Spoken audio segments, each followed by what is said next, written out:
everyone. Today I'm making pizza rustica, and happy spring, happy Easter. Let's get going. Okay, so we're starting out with 3 cups of all-purpose flour and 1.5 sticks of cold butter, and I used salted butter because we're not going to add any other salt to this recipe. I put it in a paper plate just to make it easier. And then what we're going to do now is use the back of the fork to kind of incorporate it into the flour, just like this. And just keep doing this till it becomes a coarse flour.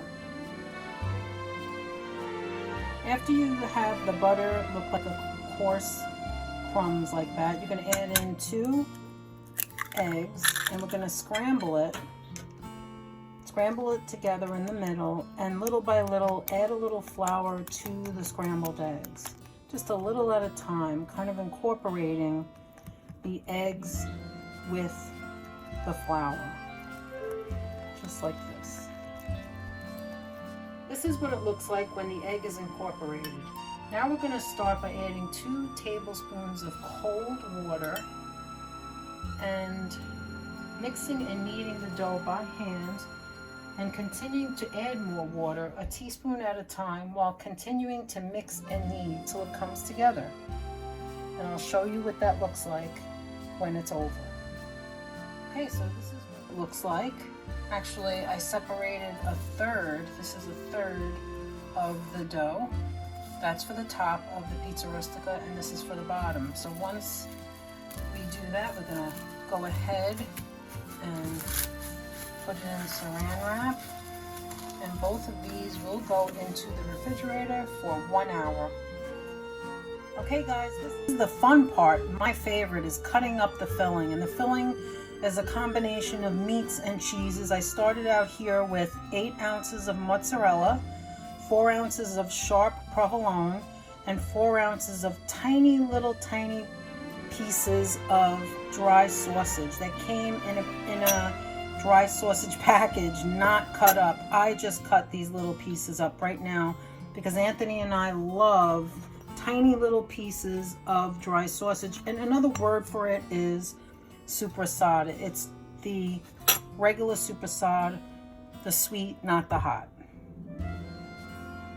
Okay, so these are the other cold cuts that go into the pizza rustica. Most people get big chunks of them, and then they cube them like I just cubed the other sopressata that you saw.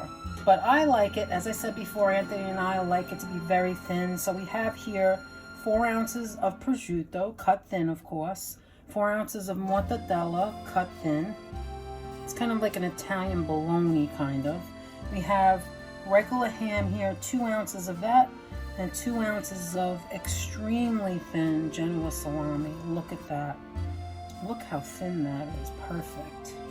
All right, so now I just want to share with you that we're going to do the same thing. We're pretty much going to just go ahead. I'll start with the ham here and just cut tiny little pieces like this and go back and forth this way and that way with all of this. But the other thing I want to share with you is that if you have children or you just don't want to use a knife, you can pretty much use a scissor like this. And you can kind of just like use it like this, kind of cut it up into small pieces like that, or go across like this and cut it into cubes like that, and it pretty much does the same job.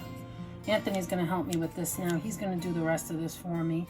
But I just wanted to say that this recipe comes from, well, pizza rustica comes from my Aunt Helen from years ago, and my Aunt Angela. And Aunt Angela is my father's sister who made it, well, both on my father's side of the family, who introduced me to pizza rustica every Easter, and I'm in love with it. I actually love pizza rustica. Some people call it pizza game, or they call it Easter pie, the savory Easter pie at Easter time. And Aunt Angela used to show me how to do this when I was 9 and 10 years old. And I just got all excited, as I am right now, doing this, because this is one of my favorite foods in the world, and it is so delicious. I promise you, if you try it, it's really not as hard as it may seem. I promise you, if you try it, you will enjoy it because it is delicious. Again, look at this. I'm just using a scissor and look at that. It doesn't have to be perfect. It's going to mix with the ricotta and with the eggs and the mixture. And the whole point of me making it this small is so that when it goes in to the filling and it bakes, you're getting all of this, all these little pieces in every bite, as opposed to big chunks falling out. Like if you get it in a bakery, some bakeries, they don't make them right, in my opinion. They make them fast. They get old cold cuts. They get cold cuts that are, you know, the ends. You have to get good quality cold cuts. Get what you like, and then you make it the way you like it, and you want it to be in small pieces so that it gets incorporated and you have it in every bite, as opposed to, as I said, those big pieces, those big chunks falling out when you cut the pie. Okay, this is where we start to incorporate all the filling together. In a bowl, you're going to put in 16 ounces of ricotta, and to that you're going to add 4 scrambled eggs. You want to scramble it and crack it before you put it in, because you don't want any shells to get into the mixture. And then to that, you're going to add in pecorino romano, a half a cup, as well as a little bit of pepper to taste. We all like pepper, so we just got to put a little bit of pepper in there. There we go. I would say about a teaspoon. Sorry. And then this is the something that most people don't put, but I like to put, and that is a tablespoon of parsley, because I believe that parsley goes with ricotta, and it tastes delicious. It brightens it up and combines it. And then we're going to put in the rest of the filling. Alright, so everything's been chopped and cut, and now we're incorporating the rest of the prosciutto into the ricotta mixture. And now all you have to do is mix it well. You see all the meats and cheeses there, and the ricotta is on the bottom with the parsley and the egg and the pepper. And you're just going to really incorporate this. And see how I think, my opinion, the smaller pieces are better, because we have a lot of meat in here, and we want to make sure that we can taste that cheese when it melts. It'll melt better as well because they're smaller. We want to taste everything that's in there, not get a bite with just one meat in it or one cheese in it. We want to make sure that we can taste everything in every bite. And, okay, so now we're going to go and start on the dough. So I just sprayed a 9-inch springform pan and then floured it lightly. This is the kind that opens up. This is the best one to use. And now I also took out the bigger of the dough, and we're going to roll it out. And pretty much what you're looking for here is to get this to be somewhat of the size of the 9-inch pan. So I started that way. You just add a little flour to it, and so it doesn't stick to the counter. And you're just going to roll it out.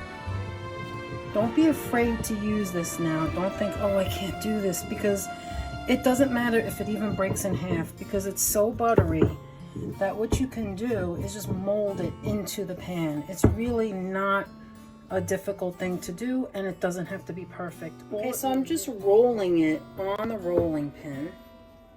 And again, don't be afraid. Just gonna put it like this and start a little bit low, and then roll it on top like that. Doesn't matter where it ends, because this point, this is where we got to get, where it gets a little tricky, because you're gonna actually have to push it in to the inside like that, and we'll work it in and put it into the sides, and then just work on it. That's all. Just work on it. Okay, so now we're putting the filling in, and we're going to pack it in as best we can. And I mix this so thoroughly that all of the cheese and all of the meat is thoroughly incorporated. So we're just going to put that in. Just like so. And then pat that down, just like that, gently against the sides. There we go. And we're going to put the top on, and it will go into the 375-degree oven for an hour and 15 minutes. Hey, it looks delicious already, and it's not even cooked. So what I did is I pretty much took the two pieces, I cut off the edges that were excessive, and then what I did is I kind of pinched my fingers together and connected the bottom. See, it's so buttery that it separates a little. I connected the bottom with the top piece and then kind of like pushed it in. You could take a fork and do this if you want, but we're going to keep it close to what the name is, rustica, because it's rustic. Even though I made small little pieces, that's why a lot of people use the big pieces of meat, because it's rustic to make it easy. All right, so now we're going to use an egg wash on the top. Here it is. It's 1 egg yolk and 2 tablespoons of cold water. And you're just going to go ahead and brush it on. And this gives it a nice glossy look. I'm just going to brush that on. I'm going to put it on the edges as well as the top, so it has a nice gloss. There we go. And a little more over here. Perfect. All right. Now, one more step, one more thing to do. What you're going to do is take that knife, and you can make whatever design you want. I'm just going to make an X. One here and one there. And that's just to get the steam in the oven to escape in a spot. And that's it, we're done. Time to pop it in the oven. Here it is. I'm so excited and I can't wait to taste it.